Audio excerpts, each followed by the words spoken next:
Welcome everybody. Thanks for being here today and thanks for those joining online. My name is Liz Wheeler and I'm the Senior Director of Imagenetics here at Stanford. And it's my pleasure to introduce Dr. Deepak Vora. Dr. Vora is the Associate Professor of Medicine at Duke University School of Medicine. He is the Director of the VA National Pharmacogenomics Program and a cardiologist at the Durham Veterans Affairs Medical Center. His research focuses on the discovery and translation of PGX biomarkers to generate evidence that tailoring our drug therapy on the basis of genomic information can improve health outcomes. He's chosen some of the most commonly used medications used worldwide, antiplatelet and statin medications, for his research. Dr. Vora also leads the implementation of preemptive pharmacogenetic testing in a variety of clinical and research environments. So please join me in welcoming Dr. Vora.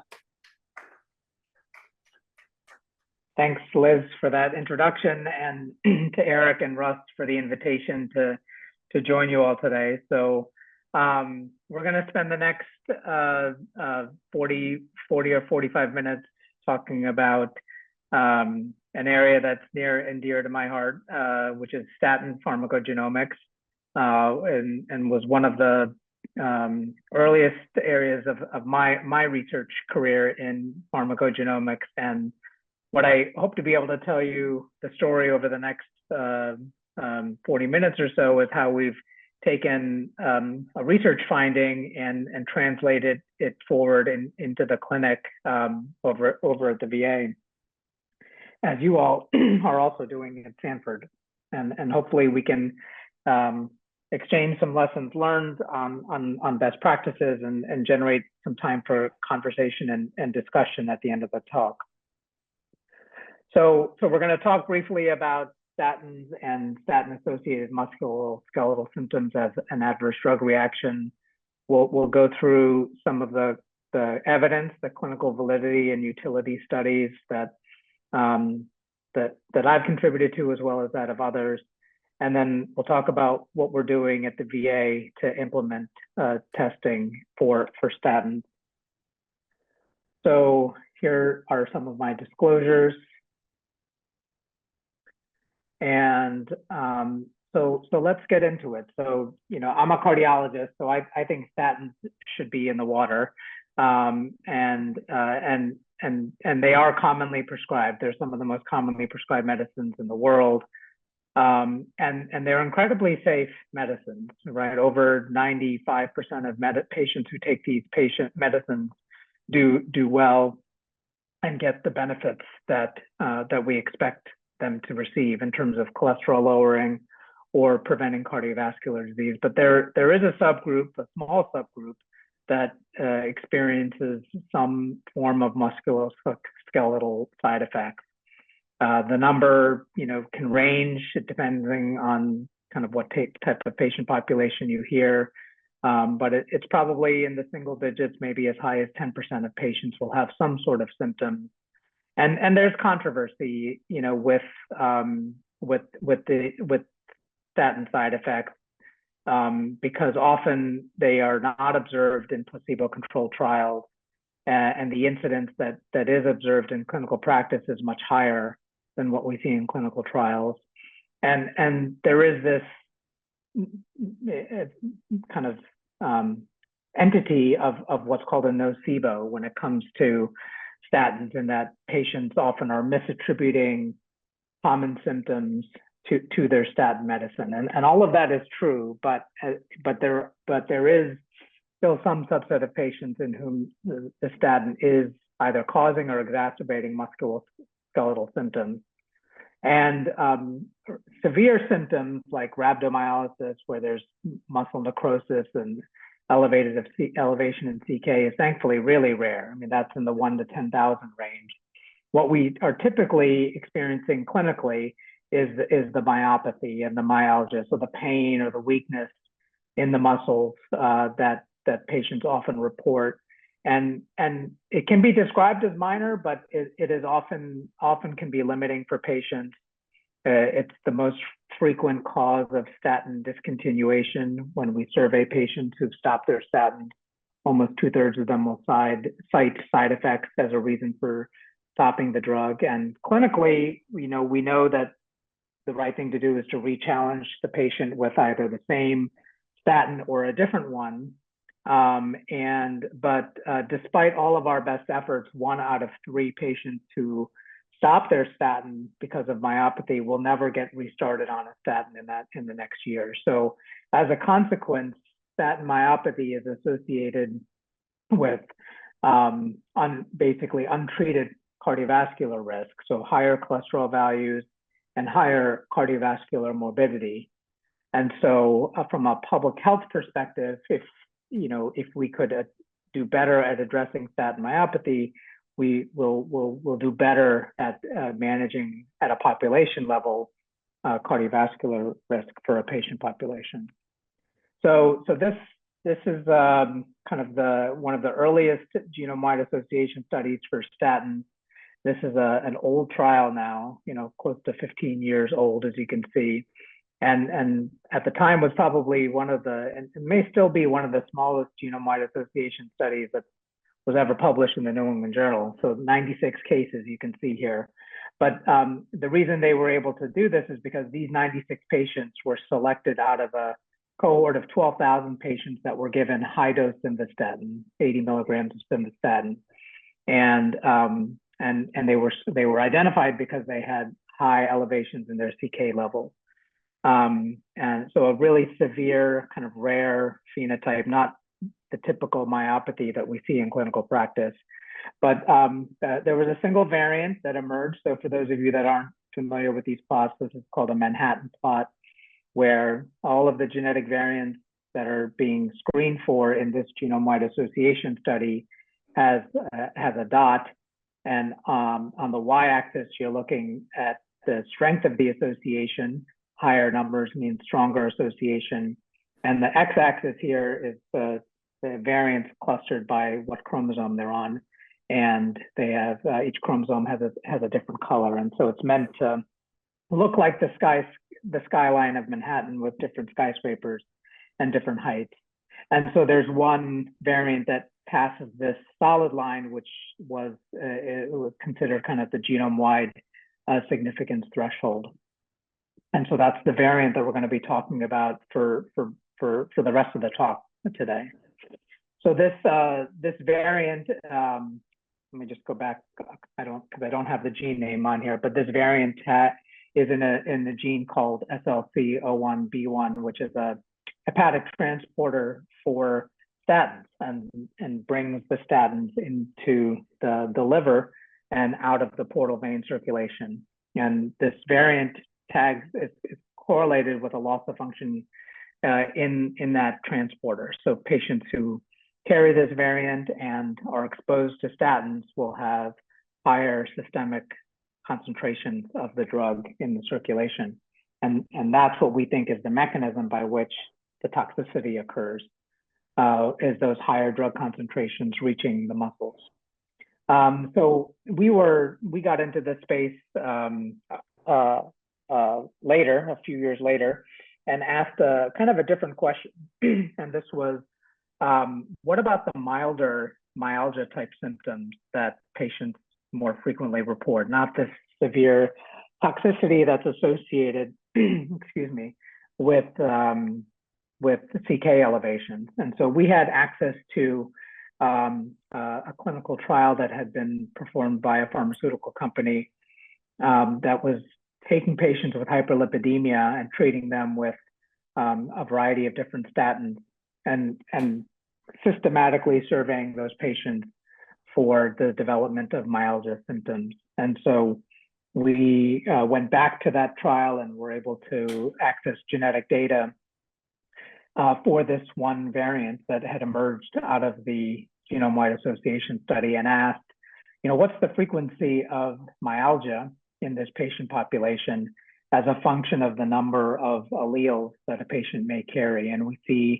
saw this, almost linear relationship between the incidence of myopathy or myalgia, I should say, over a 16-week period and the number of alleles that a patient carried. And this was, as you can see, in 509 patients given 3 different statins. So this is now a cartoon of a hepatocyte showing you this transporter that lives on the hepatic membrane surface, and it faces the portal circulation, picking up statins from the portal circulation and bringing them into the liver. This transporter is a transporter for almost all of the different statins, but it handles the statins to various degrees, and that'll be important when we think about the clinical utility. We have these nomenclatures for how we designate people who have genetic variants in this enzyme. We use something called the STAR nomenclature, which you may or may not be familiar with, but it's a nomenclature that's unique to pharmacogenomics for classifying whether patients have loss of function alleles in these genetic variants, the genes of interest. And so the 2 haplotypes that we think about with this transporter are called the star 5 or the star 15 haplotypes. And any individual can carry 1 or 2 copies of these haplotypes, depending on the genes that they inherited from their parents, I should say. Another gene to show, just to highlight on this cartoon, I'm not going to talk too much about it, is ABCG2. And so ABCG2 lives down here on the apical membrane of the hepatocyte, and it's responsible for excreting statins into the bile circulation. And then another enzyme here, CYP2C9, is important. And so ABCG2 is important for rosuvastatin, and CYP2C9 is important for fluvastatin. And we're not going to talk about those genes in too much detail today, but just to kind of round out the picture, I wanted to mention those. Okay, so population allele frequency. So I think you are all aware that all genes are subject to racial and ethnic diversity in terms of the allele frequencies that are observed in the major genetic ancestries. So the 2 haplotypes that we are talking about for this variant are the star 5 and the star 15. And you can see here that the allele frequency for those 2 haplotypes varies by ancestry, where you can see frequencies as high as 10 or 12%, depending on the ancestry, and as low as the single-digit percentages for other ancestries. Of course, there are probably other genetic variants that are less common, but these are the ones that are the most common that have clinical utility.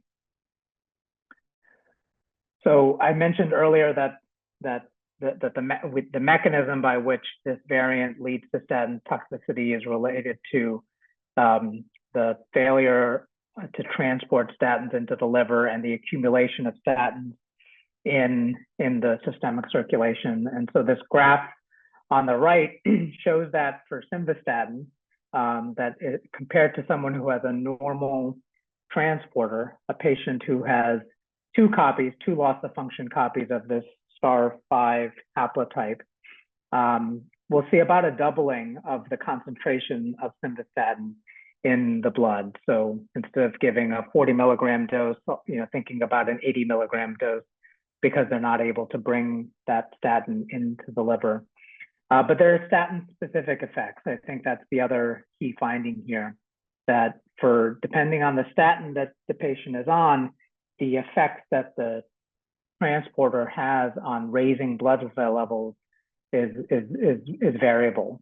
So atorvastatin looking at about a 50% increase, and you can see going down the line here where almost with fluvastatin, almost a negligible increase in drug levels. And so some of this has to do with the solubility of the drug, but also other, alternative routes of clearance. So the more water soluble statins like rosuvastatin and fluvastatin are also have a renal component to their clearance. So even if the transporter can't bring the drug in, there are other ways for the drug to get out so it doesn't accumulate in the blood so much. So this is going to be important again when we think about what to do with this information when we're treating patients. The other aspect of statin toxicity is that there appears to be some differences in the inherent toxicity of the drug in terms of what it does to the muscle. And so this is an in vitro study, which is also old, but I think is also relevant. And so what they did here is they treated muscle cell lines in vitro with statins, different statins. And you can even see here, Rosuvastatin or Baycol, which has been off the market, for decades, was part of one of the drugs that they tested. And they basically escalated the concentration of the statin in the petri dish and asked for what percentage of the cells were killed by the drug. And what you can see here is that for Rosuvastatin or Baycol, which was taken off the market because of toxicity, roughly half of the cells are killed at, this concentration here of about, about 5 micromolar. If you look at Simvastatin, that's the next most toxic. Fluvastatin actually also looks the same as Simvastatin. But here at the end, look at the end here, Pravastatin and Rosuvastatin. So Rosuvastatin, they couldn't even find a concentration of the drug that would kill the cells in the petri dish. And so this is obviously cells, not humans. But I think as another data point when we think about what we might do when we are treating patients in terms of someone who may have a genetic variant that is putting them at risk for higher concentrations of drugs in the systemic circulation, and what types of drugs we might want to treat them with instead. So let's go back to humans. So if there are differences in drug levels and maybe drug myotoxicity that are variable based on the different statin, what about clinical symptoms? And so in this strength trial that I talked to you about earlier, I mentioned that patients were treated with 3 different statins. And in fact, they were randomized to these 3 different statins and followed for adverse drug effects of myopathy. And so a second question that we had was whether there were statin-specific effects. Just like we saw statin-specific effects on the PK and the in vitro data, were there statin-specific effects when it came to the clinical data, the clinical myopathy data? And what we saw was that in the patients that were randomized to Simvastatin, we had a very strong effect of this variant on the myopathy outcome. And then on the other end, so that was consistent with the PK and the in vitro data. On the other end, on the right-hand side of the screen, you see Pravastatin. Actually, we couldn't even see a difference in people who carried the variant or not in terms of whether they had a side effect. And so that would be, again, very consistent with the PK and the PD data. And then Atorvastatin, I think we didn't have enough information. It looked like there might be a trend, but maybe we were probably underpowered to pick up anything. And so that'll be relevant as we move to some of the other work that we've done. But again, this data to me and to us seemed to corroborate the PK and the in vitro data in that there might be statin-specific effects. And we might now start to think about a treatment algorithm where you may preferentially pick a drug like Pravastatin, at least, over a drug like Simvastatin. Sorry. Okay, so what about Atorvastatin? And so this is a paper that it was really fun to collaborate with not only Russ, but maybe some of the others, and Eric, but maybe others of you in the room as well, where we had the opportunity to really try to address the question around Atorvastatin and look at Sanford Health data. And so here we took advantage of the pharmacogenomic testing that's going on in Sanford Health that's linked to the EMR data that is available for research, and identified about 1,600 patients who had undergone genetic testing for this variant and had been treated with Atorvastatin in the EMR. And so we essentially reconstructed all of the lives of these patients into essentially a cohort study, where we said, well, let's line up all of their prescriptions, regardless of when they started the drug. And let's follow patients from the time that they started atorvastatin until either the drug stopped, because presumably if they had an adverse drug reaction, the prescription would have stopped and they would have been switched to something else. Or we found evidence for myopathy in the EMR with either an elevated CK, the documentation of an allergy, or ICD codes for myalgia or rhabdo, or the patient was just continued throughout the follow-up period. And since we had their genetic data, we could then ask the question of what is the correlation of their genetics with any of these potential outcomes. And so here's the first finding from that study, which is to say, well, among the people that are carriers versus non-carriers of this STAR5 risk haplotype in this gene, we found that the carriers here in the kind of the bluish color had a higher risk of stopping their atorvastatin over the follow-up period, which you can see here is in the many years period, in the number of days that we had access to follow-up data. So about a 20% increase in the risk of premature atorvastatin discontinuation. Statins should be given for life, so we can say that if they stop the drug, that was probably an unexpected or unwanted outcome for these patients. It's not as big as maybe some of the other drugs, but it was statistically significant. And after you even adjusted for other factors that could contribute to a patient discontinuing their statin, like age, sex, race, and other comorbidities, their genotype remained a significant predictor and explained about 10% of the variation in discontinuation of the drug, which for a single genetic variant is actually a large contributor to a complex phenotype like drug discontinuation. Now, drug discontinuation, people can stop the drug for all sorts of reasons, patient or provider related issues. And although side effects are a common reason in the literature for stopping the drug, what about in this specific patient population? So we had this ability to mine the EMR for surrogates for statin myopathy. And you can see the types of surrogates we used here. So ICD codes for myalgia and rhabdo, laboratory data for CK elevation, and then the documentation of a new atorvastatin allergy in the medical record system. And so if you consider all of those as a composite endpoint for statin myopathy, again, we're seeing about a 40% increase in the risk of myopathy for these patients who are initiated on atorvastatin in those who carry the variant for this gene versus non-variants. And this also held up in multivariate analyses as well. So while if you think back to that initial observation that was non-significant in the strength trial, this data really helped to clarify that and confirm that association with atorvastatin.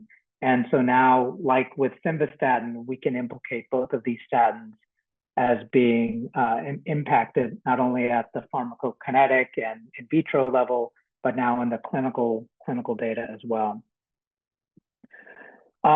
We talked about pravastatin in the prior studies around strength, but then also want to talk about rosuvastatin, since rosuvastatin is, oh my goodness. Can you guys hear me? Oh. We can hear you, Deepak. Oh, hey, Chad. Sorry, I was just Hey. looking at my text and saw that something from Liz about the connection. Are you guys still able to see the slides and everything?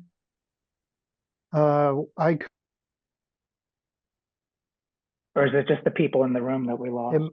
It might be just the room. I have no issues at this point. I can't see Okay. your slides right now though. You can't. Okay. But that happened after you thought you lost us. Oh, okay. All right. Let me just go back to sharing. I've been like sitting here blabbing away, thinking that everything was fine, but Yeah, I can see them again now, okay, all right. So but I can't speak for the room. So yeah, I think that we must have lost the room somehow. Oof. Um, let me see.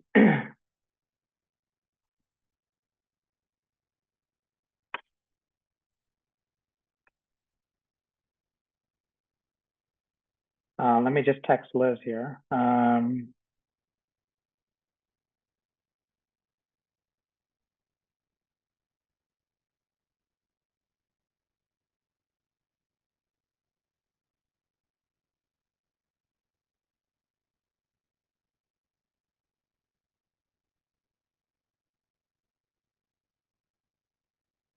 All right.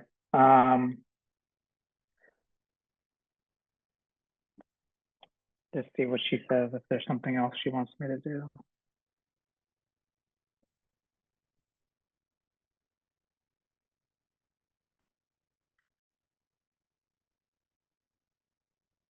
So while we're trying to get connected back with the folks in the room, I'll just continue. So we talked about simvastatin, we talked about atorvastatin, we talked about pravastatin. What about rosuvastatin? Rosuvastatin is also, it's one of the more it's one of our newer agents. It's a high potency agent. It also has clinical trial data. So the Jupiter clinical trial was the pivotal trial for rosuvastatin and helped it gain an indication for treatment of cardiovascular disease. They had access to genetic data in the Jupiter trial, which was a placebo-controlled trial, and asked if we're able to correlate now several aspects of statin myopathy, whether it was symptoms like myalgia, muscle weakness, as well as, and they actually didn't have any evidence of myopathy in this large 20,000 person randomized clinical trial. And so they, because they had genetic data, they asked the question of whether this variant that we've been talking about, which on the slide here is the variant on the right, the one ending in 056, if people who carried this variant had any higher incidence of myalgia, muscle weakness, muscle pain in the rosuvastatin versus the placebo arm. And remember, this was all blinded. And so what you can see here in this forest plot is that all of the confidence intervals for these various outcomes are all crossing one, meaning that there was no statistical evidence for any difference in the incidence of muscle symptoms in patients given rosuvastatin versus placebo in people who carried this genetic variant. And so again, I think to me, this gives me confidence that rosuvastatin, at least as up to doses of 20 milligrams, which is what was used in the Jupiter trial, could be a safe alternative in people who carried one or both variants for this haplotype.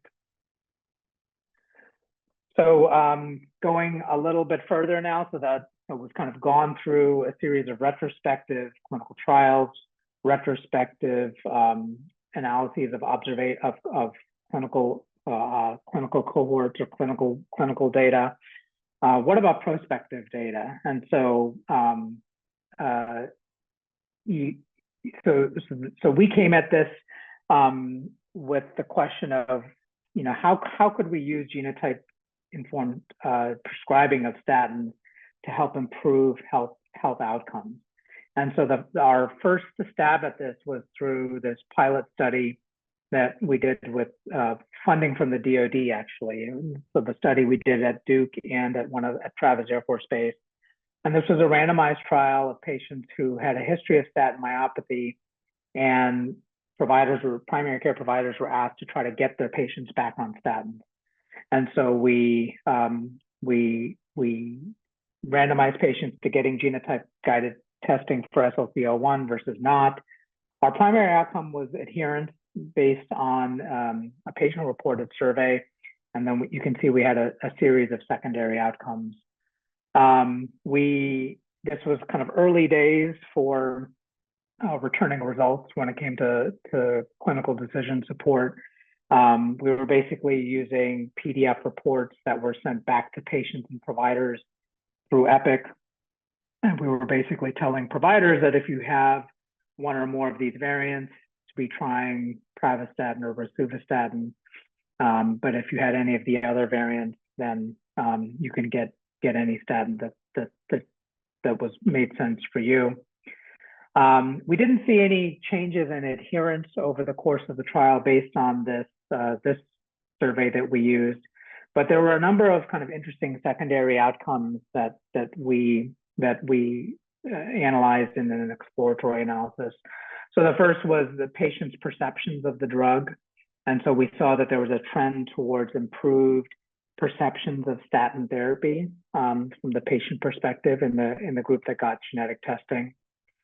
We saw that there were more prescriptions for statins being written in the group of patients that received genetic testing. And so providers and patients seemed more willing to accept statin therapy in the patients that got tested. And then as a consequent, patients not only accepted that statin therapy, but took the statins long enough to lower their LDL to a greater degree in the follow-up period after genetic testing. So these were all secondary outcomes, and so they were all somewhat exploratory, but gave us a window into maybe how we might be able to use this type of testing in clinical practice. And so our next iteration of this is now a grant that's going to get has been selected for funding by the VA. Hopefully we'll start recruiting for this study in January. And the idea here is that, despite all of the hard work and the evidence and the guidelines recommending statins for preventing cardiovascular disease in high-risk patients, up to 20% of patients are not taking them. Some of the barriers to this are on the patient level, so this kind of real and perceived risk of statin myopathy. There's also a lack of perceived risk of actual risk of having cardiovascular disease. Providers often are also a barrier here. There's concerns from the provider of around statin myopathy, particularly in patients who've tried in the past. And there's often a lack of inertia sometimes on the provider side when patients have kind of normalish cholesterol values, LDL values that are close to 100. Often there's a feeling that the patient isn't high risk because their cholesterols are quote unquote normal when the rest of their risk factors are not well controlled, and a statin would still be beneficial. So before I get into the study design, I want to just take a small digression into polygenic risk scores, because that's going to be part of the intervention for this trial in addition to statin pharmacogenomic testing. And here, so I've introduced you already to the Manhattan plot. This is a Manhattan plot that came out of a GWAS for coronary artery disease. And basically the polygenic risk score approach is there's a couple ways of doing it. You can take kind of the top variants that meet genome-wide threshold significance and create like a weighted sum of those variants, or you can do something more complicated where you're actually taking almost all of the variants that come out of the study and weight them according to their strength of association. But the idea is to summarize all of these variants into almost like a quantitative trait. And so what you get with a polygenic risk score is something that looks like this on the left, which is a normally distributed trait. And the people that are at this kind of top 5%, 10%, the cutoff is somewhat variable. But the people that are in this top tail of this distribution are going to be at very high risk for cardiovascular disease. And so that's an important message that we want to relay to patients as another factor for them to be able to understand their risk of cardiovascular disease. But it also is important for managing drug therapy. And so what we are learning is that patients that are in the top, tertile or quartile of their polygenic risk for cardiovascular disease seem to benefit more from LDL lowering. And so these are trials of randomized controlled trials of either PCSK9 therapy on the top or statin therapy on the bottom, and showing the absolute or relative risk reduction with statin or PCSK9 therapy according to the patient's polygenic risk profile, polygenic risk score.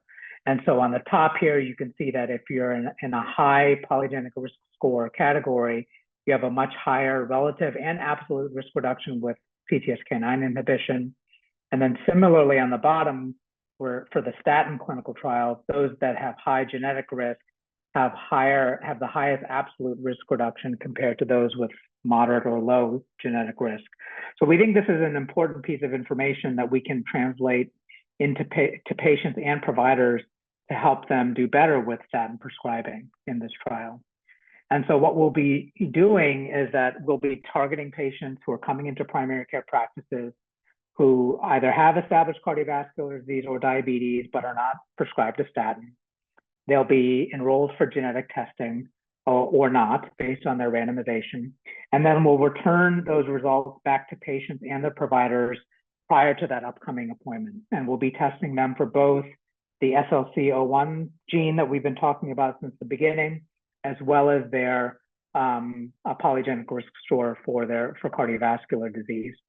And what we hope is that the patient's beliefs about the statins, as well as their cardiovascular disease, will be modified after they learn this genetic information about themselves. So we hope they'll have a heightened awareness of their risk of cardiovascular disease.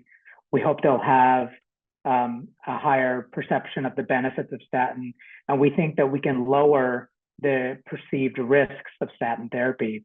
And all of that, we hope, will lead to greater acceptance of a new statin prescription, and patients will go on to actually take that medicine after the primary care appointment so that they lower their cholesterol and reduce their cardiovascular risk.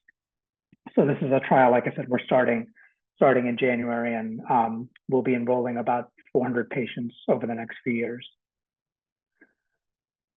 So I want to talk now, kind of shift gears towards clinical implementation. Russ and I have had kind of the privilege of being part of the CPIC guidelines for statins since their inception in, I don't know when the first one came out, actually 2010, I think, or so, and when Russ was the first author on that. And over the years, I've been able to contribute, and in this last iteration, I've been able to be the senior author for this. We've always focused on SLC01B1, but in this last guideline, we've added now recommendations for ABCG2 and 2C9, those two other genes I pointed out in the cartoon early on. I'm not going to talk more about those two genes, but I want to walk you through what we came up with for the CPIC guideline for SLC01B1. And so we have kind of two workflows here, depending on whether you have one copy of that star5 haplotype or two copies. So that's the decreased function and the poor function, respectively. And we wanted to kind of model the workflow based on the AHA guidelines for managing lipids.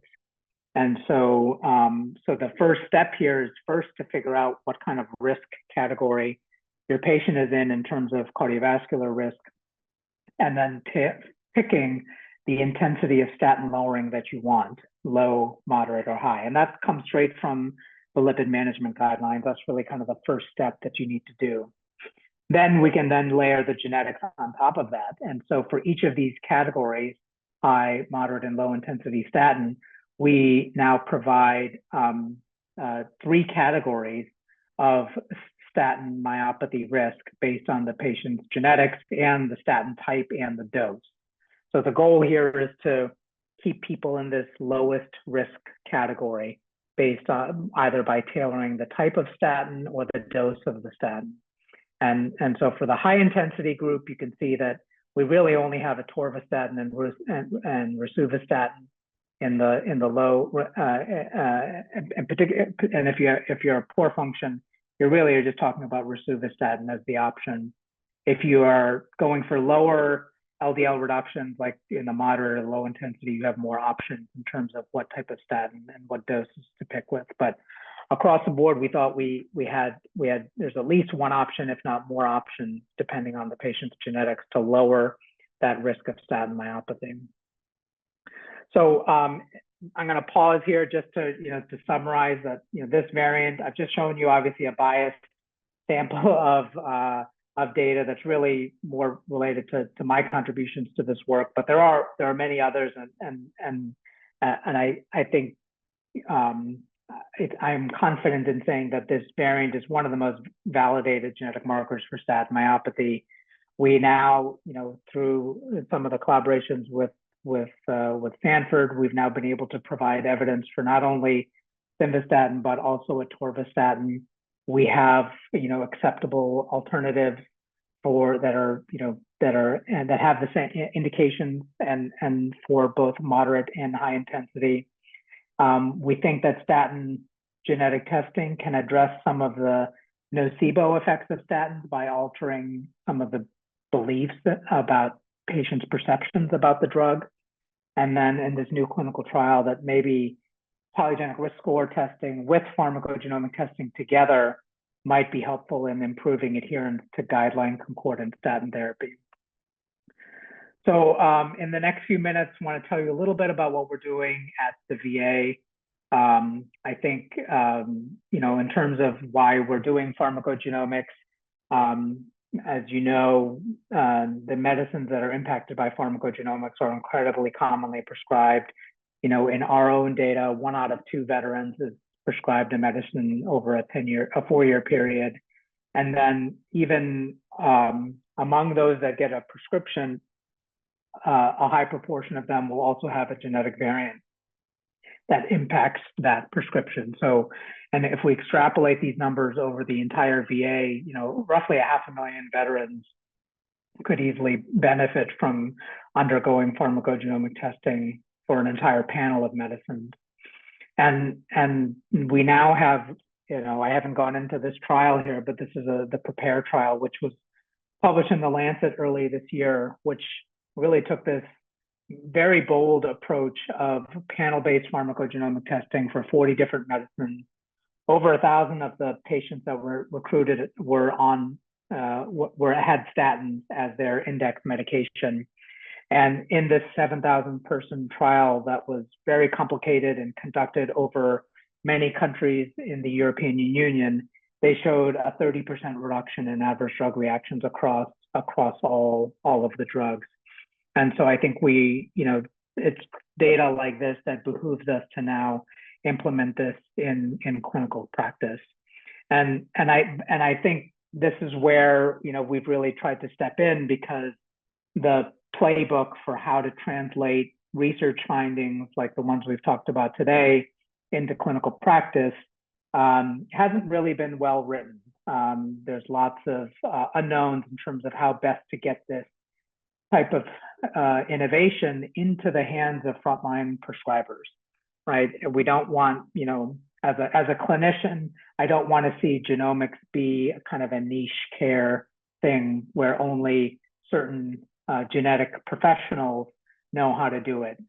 My goal as the National Program Director for the VA's pharmacogenomics program is to really make this accessible and available to frontline clinicians and support them with everything that they need so that they feel comfortable doing this in the vast majority of their patients and know where to go for help if they get stuck. And so we've been implementing pharmacogenomics since 2018-19, again, through our partnership with Stanford. Statins have always been prominently part of our portfolio, but you can see all of the drugs here that we are implementing currently through our national program. And what we've really tried to do is package up all of the tools that a provider might need to really support them and support any VA provider at any VA facility. So this is, as you know, requires a lot of education. And so we've spent a lot of time on patient and provider education, access to pharmacogenomics trained pharmacists. Initially, that was all through electronic consultation. And now we have been able to bring in, and I'll tell you more about this, fund locally trained and pharmacists to help support the local implementation. I'll show you a little bit about our clinical decision support. We handle return of results to patients. And then obviously we have access to high quality pharmacogenomic testing. And so our program really tries to bundle all of this together into a streamlined set of tools that any VA provider, any VA facility can kind of turn on with our support.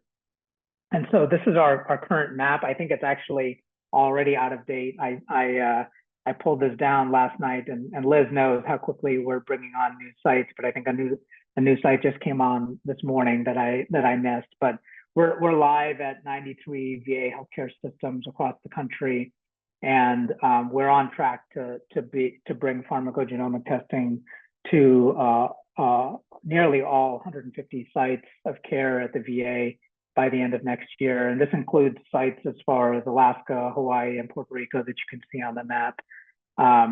So we've had kind of an exponential growth over the last few years. We had to think of a way to scale education, and it's really hard, as you know, to scale education. And I'm not saying that we're successful, but one of the things that we've been able to do is create an email-based educational campaign, and this idea that we can enroll providers and then at regular intervals every few days, they'll get an infographic like the one you see here on the right, giving them kind of small nuggets of information, and we can tailor the pieces of information they get based on their clinical specialty. So an oncologist, let's say, wouldn't get this, but a primary care provider or a cardiologist might get this one on statins in addition to other drugs.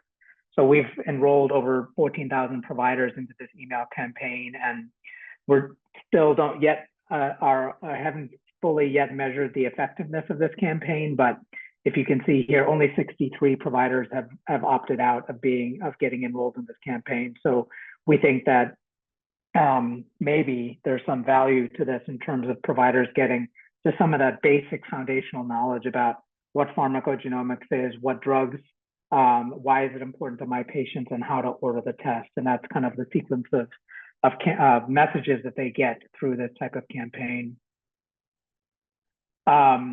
Clinical decision support is obviously very important. I'm just going to skip over this slide of our volume, just in the interest of time. Clinical decision support is critical when it comes to pharmacogenomics. We've been really lucky to have a great partner in this effort with the Sanford Imagenetics lab and the high quality reports that they've been able to provide for the testing that we provide at the VA. And so a high quality report like the ones that you see here are really critical to supporting our providers so that they on their own can get to what needs to be done, in this case for statins, for their patient when the need arises. But you know, a report like this is great, but it is often buried in the EMR.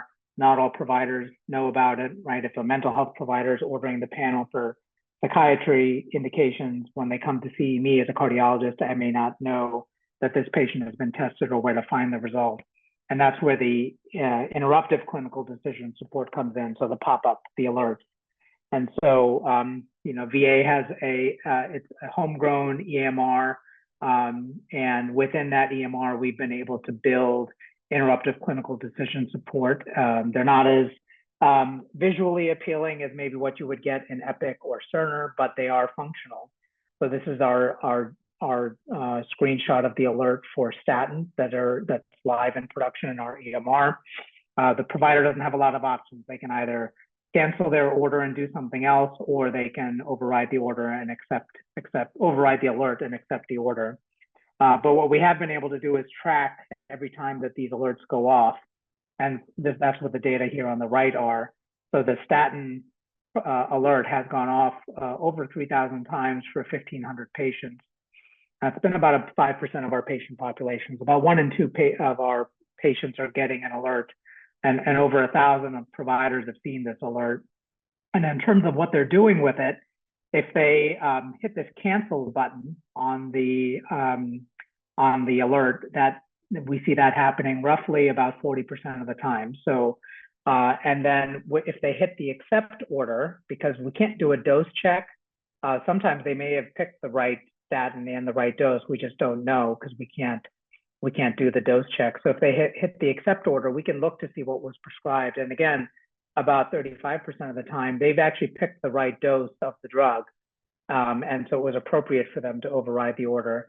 So we're left with about 20% of the time, a provider is overriding the alert and doing something that probably doesn't align with the CPIC guidelines. So for me, as a program level, I think 80% concordance with CPIC guidelines to me is a great number. I'm really pleased with that.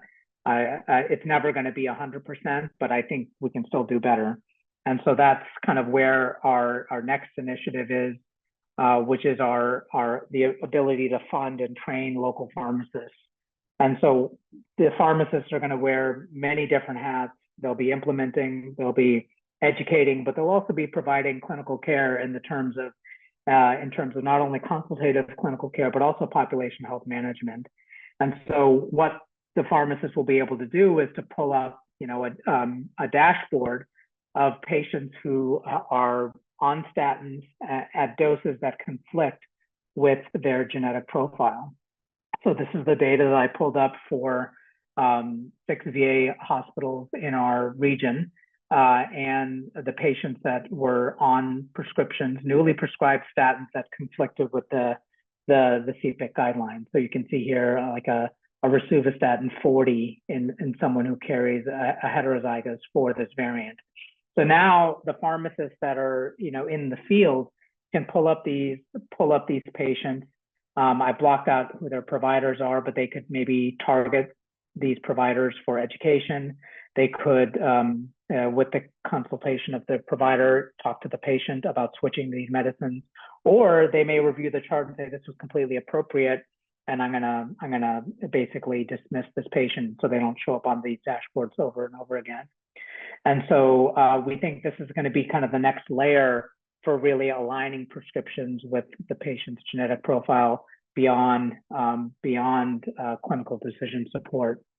And so, like I said, the pharmacist can focus on education. Another strategy that they can use is something called audit feedback. So audit feedback is a well-known implementation strategy where it's really a behavioral intervention where provider is presented with a performance metric for themselves, but also benchmarked against their peers, whether it's in the hospital, in the region, in the nation. And the idea is that providers want to do better and are motivated to do better, particularly when their peers are doing something better than they are. And so we want to capitalize on that phenomenon to get providers to act more in line with the patient's genetic test results. And so we'll be able to generate an audit feedback report like the one you see on the right. This is for clopidogrel, not for statins, where you can see where you'd have a list of providers, how well they're doing with testing in this case, or prescribing according to a patient's genetic test results, the hospital mean, the regional mean, and the national mean, and people that are below that mean. And so pharmacists can take this data and go back to a provider and say, well, here you are, Dr. So-and-so, here's where your peers are. If you'd like to do better, here's some education that we can go through, and let me help you kind of manage some of the statins a little bit better so that we can get your patients on the right medicine and reduce that overall risk of side effects. So again, I want to save some time for questions. Here's just a little summary that you can read about everything we talked about. And I wanted to, before I turn the mic back over, definitely make sure that we acknowledge my operational team that has made all of this happen, as well as all of our partners, including those at Stanford, for all of the collaborative work and that they've done to make this happen at the VA. So sorry for the technical issues, but Liz, looks like you found your way back to a computer. I think we did, we maintained the people online, and happy to take any questions for those that were able to participate. Thanks. Yeah, thank you, Dr. Vora. We'll have a little virtual round of applause. Thanks so much for your presentation. Great to have you and your expertise today. I'll pause here and see if others have any questions in the few minutes remaining. So if you want to just unmute yourself and ask, that works out great. This is Dr. Majerus. I'm actually at the Sioux Falls VA here, and I'm also a cardiologist. And I have a question. So, for example, our VA is going to be participating in this. How would we share that data with our partners in the community such that we don't have a cath lab here, for example? So our patients would be going to Sanford or to a VAR in the community, but I'm assuming that they would not have their pharmacological data to know what the statins, it would obviously come back to me in here in cardiology, and I would have to put them on the appropriate statin. Yeah, great question. I mean, for sure, once they come back to the VA and you take over the prescription, then the alert would fire for you. So, but that's kind of, in retrospect, that's kind of almost too late, so to speak. And an alert would fire also for clopidogrel and all of the other drugs.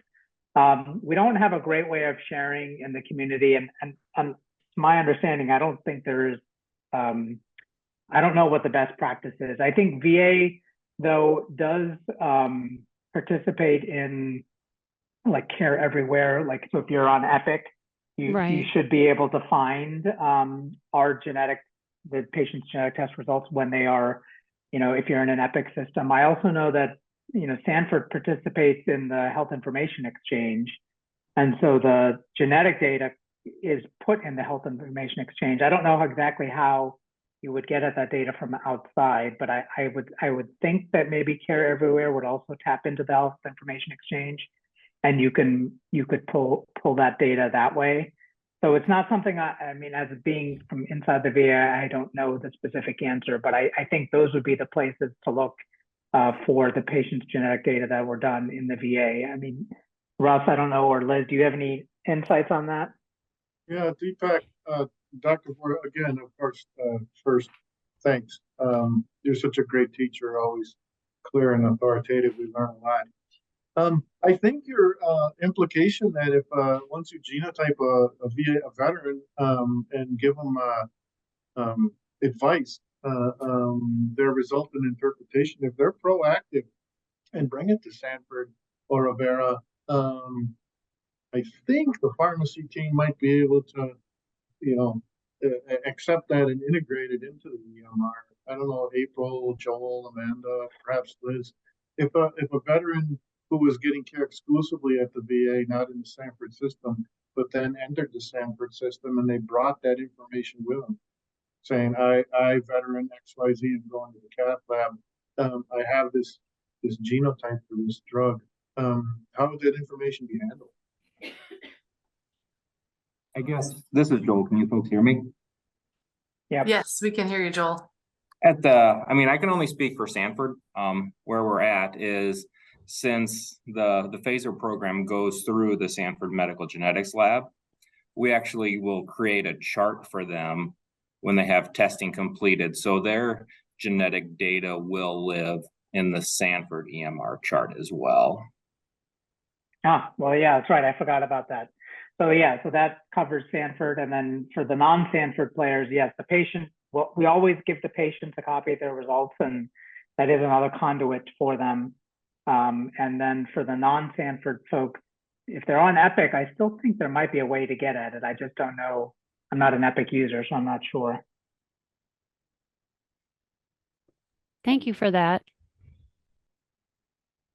Well, Joel, I don't think the Sanford alerts would they fire for the veteran patient? Yeah, because their results, if it's in the the correct chart for the patient, their results will live in our chart as discrete data. Okay. Which will then trigger our clinical decision support as well. Okay, well, that's good to know. Dr. Vora, can I ask another question? Yeah, thanks. So the lion's share of what you talked about is classical, somewhat predictable, dose-dependent myopathy and rhabdo, and how hugely important this SLC01B1 gene variant is. I'm wondering about other genes or other markers. Yeah. And specifically where I'm taking you is going to be an HNG CoA reductase autoantibody question. So patients will get myalgias, maybe 1 to 10%. They'll get myopathy, maybe 1%. They'll get rhabdo rarely, but maybe 1 in 10,000 or 100,000. It's a continuum, but there are idiosyncratic cases of really bad rhabdo that have been linked to necrotizing myositis and the presence of autoantibodies to HMG-CoA reductase. And so that's separate from the SLC01B1 story. But if we could predict very, very severe cases of rhabdo on the front end and avoid them, that also would be clinically useful. Do you have any thoughts about the utility of these autoantibodies or HLA genotyping for severe rhabdo? Yeah, I'm not familiar with any kind of convincing data that it would be useful or predictive in some way, maybe in a diagnostic manner more than anything, like someone who's already had things, but nothing up front that I'm aware of. It's a huge, I mean, there's probably, I mean, many other genes that we just don't know of because we haven't studied it kind of as well as we ought to. Yeah. Yeah, but what I saw was the same as what you just said.